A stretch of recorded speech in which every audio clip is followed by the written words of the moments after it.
మాలతి తలనొప్పుకుంది, కొంచెం టీ పెట్టుకురా.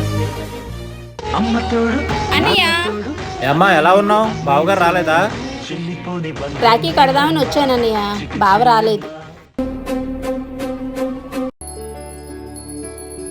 వచ్చిందమ్మా, 10 రూపాయలు రాఖీ కట్టి 10,000 తీసుకెళ్ళడానికి.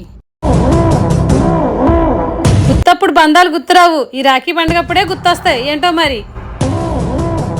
అవేం పట్టించుకోమాకమ్మా, దాని సంగతి తెలిసిందే కదా.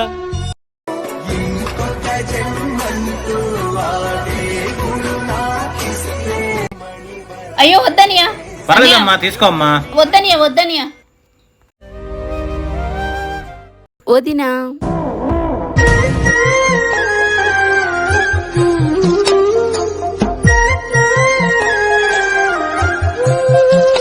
వదినా, ఈ సంవత్సరం మా పంట చాలా బాగా పండింది, మీరు చీర కొనుక్కోండి.